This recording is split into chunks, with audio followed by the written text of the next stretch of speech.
നമസ്കാരം, ഞാൻ doctor Nasla, CMO നാസ് clinic, Mukkam, Kozhikode. പ്രസവശേഷമുള്ള മുടി കൊഴിച്ചിൽ ഒട്ടുമിക്ക ആളുകളിലും കണ്ടുവരാറുണ്ട്. ഇത് പല സ്ത്രീകളെയും ഒരുപാട് ബുദ്ധിമുട്ടിക്കുന്ന ഒരു കംപ്ലൈന്റ് കൂടാണ്. എന്തുകൊണ്ടാണ് ഇത് വരുന്നതെന്നും എങ്ങനെ ഇത് മാനേജ് ചെയ്യാന്നുള്ളത് നമുക്ക് ഈ വീഡിയോയിൽ നോക്കാം. ഡെലിവറി സമയത്ത് നമ്മുടെ ശരീരത്തിൽ ഉണ്ടാവുന്ന ഒരു കൂടുതൽ കാണുന്ന ഒരു ഹോർമോണാണ് ഈസ്ട്രോജൻ എന്ന് പറയുന്നത്. അത് വളരെ കൂടിക്കൊണ്ടിരിക്കും. നമ്മുടെ പ്രഗ്നൻസി സമയം ഉടനീളം നമുക്ക് കൂടിക്കൊണ്ടിരിക്കുന്നതാണ്. അത് നമ്മുടെ ഡെലിവറി കഴിയുന്ന സമയത്ത് ആ ഒരു ഈസ്ട്രോജന്റെ അളവ് ഒറ്റയടിക്ക് കുറഞ്ഞിട്ട് വരും. പല സ്ത്രീകളിലും നിങ്ങൾ കാണുന്നുണ്ടാവും, നമ്മുടെ പ്രസവം കഴിഞ്ഞിരിക്കുമ്പോൾ നല്ല രീതിയിൽ ഹെയർ ഗ്രോ ചെയ്യും, മുടി ഇങ്ങനെ ഒരുപാട് ഉണ്ടാവും. പിന്നീട് അത് അങ്ങ് ഒരു 2 മാസം കഴിയുമ്പോഴത്തേക്കും അല്ലെങ്കിൽ 4 മാസം കഴിയുമ്പോൾ ഒക്കെ ആയിട്ട് കുറഞ്ഞിട്ട് വരാറുണ്ട്. നല്ല രീതിയിൽ മുടി കൊഴിച്ചിൽ ആളുകൾ പറയും കയ്യിലൊക്കെ ഒരുപാട് മുടിയുണ്ട്, തോർത്തിൽ മുടി കാണുന്നുണ്ട്, ബെഡിൽ മുടി കാണുന്നുണ്ട്, എന്തെങ്കിലും അസുഖം വന്ന പോലെ എന്നുള്ളത് പറയും. അപ്പോൾ പ്രസവാനന്തരം ഈ ഒരു മുടി കൊഴിച്ചിൽ വരുന്ന ഒരു കണ്ടീഷനെ പറയുന്നത് ടീലോജൻ എഫ്ലൂവിയം എന്നാണ്. എന്ന് വെച്ചാൽ നമ്മുടെ ഈസ്ട്രോജൻ കുറയുന്ന സമയത്ത് പെട്ടെന്ന് ഉണ്ടാകുന്ന ഒരു മുടി കൊഴിച്ചിൽ ഉണ്ടാകുന്നതാണ്. ഇത് നോർമലായിട്ട് ഈസ്ട്രോജൻ കുറയുന്നതുകൊണ്ട് ഉണ്ടാകുന്ന ഒരു കണ്ടീഷനാണ്. പക്ഷേ ഇതെപ്പോഴാണ് ട്രീറ്റ് ചെയ്യേണ്ടത് നോക്കാം.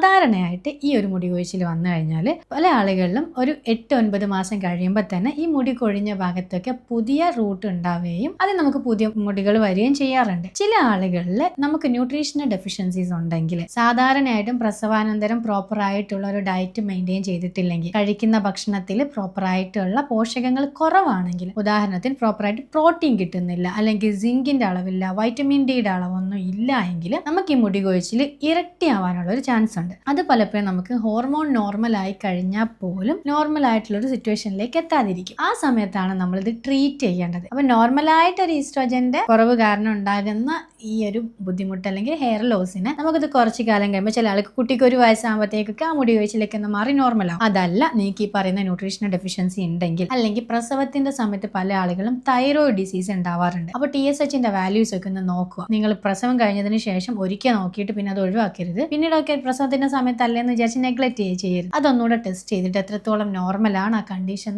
ഉറപ്പ് വരുത്തുക. അത് കൂടുതലുണ്ടെങ്കിൽ അതിന് ട്രീറ്റ് ചെയ്യണം. അതുപോലെ തന്നെ വൈറ്റമിൻ ഡി നിർബന്ധമായിട്ട് ചെക്ക് ചെയ്യുക എന്നുള്ളതാണ്. അതുപോലെ അയൺ, സിങ്ക്, മെഗ്നീഷ്യം തുടങ്ങിയൊക്കെ ചെക്ക് ചെയ്യുന്ന സമയത്ത് നമ്മുടെ ബോഡിയിൽ എത്രത്തോളം ന്യൂട്രിയൻസ് കുറവുണ്ടെന്ന് മനസ്സിലാവും. അപ്പൊ അങ്ങനെയുള്ള ആളുകൾ നിർബന്ധമായിട്ട് ട്രീറ്റ്മെന്റ് എടുക്കണം. അല്ലാത്ത ആളുകൾക്ക് ഇത് നോർമൽ ആയിട്ടുള്ളതാണ്. നല്ല ഭക്ഷണ രീതി ഫോളോ ചെയ്താൽ തന്നെ ഇത് നോർമലാക്കി കൊണ്ടുവരാൻ പറ്റും. അതിന് കൂടുതലായിട്ടുള്ള ഹെയറിലുള്ള ട്രീറ്റ്മെന്റുകൾ എന്ന് വെച്ചാൽ നമുക്ക് ഒരുപാട് ഹെയർ സീറം, ഒരുപാട് ഹെയർ ഓയിലുകൾ ഉപയോഗിക്കുക, അല്ലെങ്കിൽ തലയിൽ വേറെ PRP പോലെയുള്ള ട്രീറ്റ്മെന്റുകൾ ചെയ്യേണ്ട ഒന്നും ഒരു ആവശ്യമില്ല. നിങ്ങൾക്കത് ഈസ്ട്രോജൻ നോർമൽ ആകുമ്പോൾ നോർമലായിട്ട് തന്നെ മുടി കൂടി വരുന്ന ഒരു കണ്ടീഷനാണ്. അപ്പോൾ അതിന് നമ്മൾ പിന്നെ ശ്രദ്ധിക്കേണ്ട കാര്യം നിങ്ങൾ ഈ ഭക്ഷണ രീതിയാണ്. നമ്മൾ ഈ പ്രസവം കഴിഞ്ഞതിന് ശേഷം ഒരുപാട് ആളുകൾ ഭക്ഷണം കഴിപ്പിക്കുന്നുണ്ടാവും. പാരന്റ്സ് ആണ് മെയിൻ ആയിട്ട് ഇത് ചെയ്യുന്നത്, കൂടുതലായിട്ട് ഭക്ഷണം കഴിപ്പിക്കുക എന്നുള്ളത്. അതിലൊന്ന് ഏത് നേരം ചോറ് അല്ലെങ്കിൽ അരിയാഹാരം ഒരുപാട് കഴിപ്പിക്കുന്നുണ്ടാവും, മധുരമാണ് അധികം പിന്നെ കഴിക്കുന്നുണ്ടാവും, പിന്നെ അതുപോലെ തന്നെ കൊഴുപ്പ് അധികം കഴിക്കുന്നുണ്ടാവും, ഒരുപാട് നെയ്യ്, അതുപോലെ തന്നെ വെളിച്ചെണ്ണ പോലെയുള്ളതാണെങ്കിൽ അതൊക്കെ ഒരു ലിമിറ്റ് ആണ്. അത് ഒരിക്കലും ഒരുപാടായി കഴിഞ്ഞു കഴിഞ്ഞാൽ നമ്മുടെ ബോഡിക്ക് നല്ലതല്ല. ഒരുപാട് കൊളസ്ട്രോൾ കൂടാനുള്ള ചാൻസുകൾ ഉണ്ടാവും. അതുപോലെ തന്നെ പ്രോട്ടീന്റെ ഡെഫിഷ്യൻസി ഉണ്ടാവും. എഗ് ഒക്കെ നല്ല രീതിയിൽ നിർബന്ധമായിട്ട് കഴിക്കണം. അതുപോലെ സീഡ്സുകൾ എപ്പോഴും കഴിക്കാൻ വേണ്ടി ഞാൻ പറയാറുണ്ട്. 1 ടീസ്പൂൺ സീഡ് ഡെയിലി കഴിക്കുക. അത് മിക്സ്ഡ് സീഡായിട്ട് കഴിക്കണം. പലതരത്തിലുള്ള ന്യൂട്രിയൻസും അതിൽ നിന്ന് കിട്ടുന്നതാണ്. അതുപോലെ ചിക്കൻ കഴിക്കുക എന്നുള്ള, വേവിച്ച ചിക്കൻ ഒരുപാട് കഴിക്കാം,